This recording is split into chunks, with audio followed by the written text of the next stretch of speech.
MCD mayor मामले में supreme court से बीजेपी को लगा बड़ा झटका। देश की सबसे बड़ी अदालत ने सुनाया फरमान। मेयर के चुनाव में एल्डरमैन नहीं डाल सकते वोट। आम आदमी पार्टी बोली बीजेपी की नियत में था खोट। मेयर चुनाव में अब नहीं चलेगी बीजेपी की मनमानी। सुप्रीम कोर्ट ने क्लियर कर दी मेयर चुनाव की कहानी।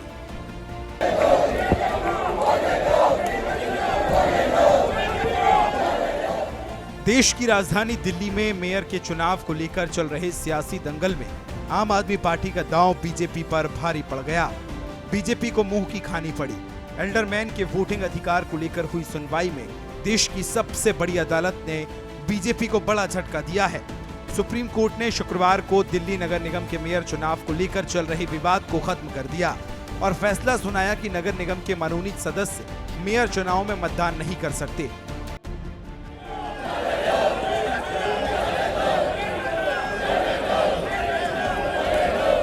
सुप्रीम कोर्ट ने यह भी कहा कि मनोनीत सदस्य डिप्टी मेयर और स्थायी समितियों के चुनाव में भी वोट नहीं डाल सकते।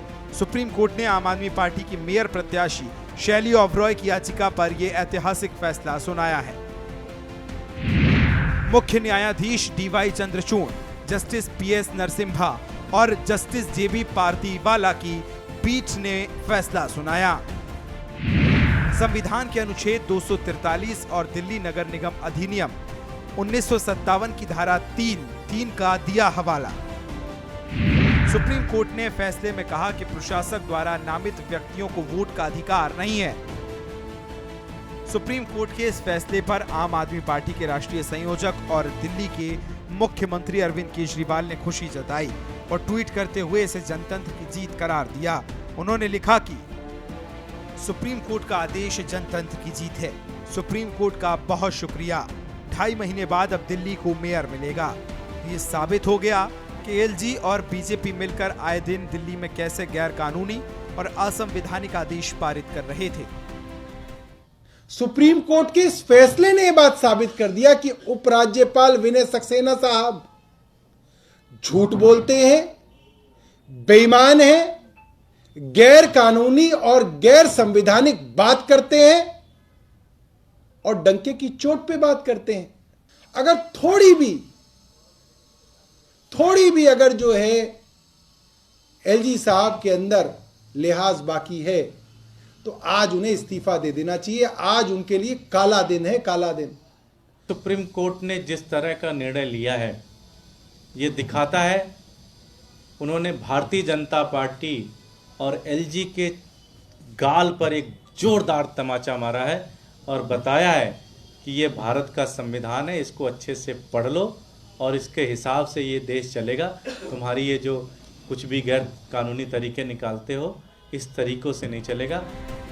गौरतलब है कि दिल्ली नगर निगम के चुनाव परिणामों के 2 महीने के बाद दिल्ली की जनता को नया मेयर नहीं मिल पाया है। 3 बार सदन की बैठक हुई लेकिन हर बार मेयर का चुनाव हंगामे की भेंट चढ़ गया। पीठासीन अधिकारी सत्या शर्मा के एल्डरमैन को वोटिंग का अधिकार देने पर सदन में जमकर बवाल हुआ। आम आदमी पार्टी ने एलजी और प्रोटेम स्पीकर पर बीजेपी के इशारे पर संविधान के नियमों का उल्लंघन करने का आरोप लगाया था। दिल्ली मेयर चुनाव में हो रही देरी को लेकर आम आदमी पार्टी की ओर से दिल्ली महापौर पद की उम्मीदवार शैली ओबरॉय ने सुप्रीम कोर्ट में याचिका दायर की थी, जिसमें उन्होंने कहा था कि एमसीडी मेयर चुनाव में मनोनीत पार्षद वोट नहीं कर सकते हैं। इसे लेकर सुप्रीम कोर्ट ने फैसला सुना दिया है। मेयर के चुनाव में मनोनीत पार्षद वोट नहीं डाल सकते। इस फैसले को आम आदमी पार्टी की जीत और बीजेपी की हार के तौर पर देखा जा रहा है। ब्यूरो रिपोर्ट, हिंदी खबर।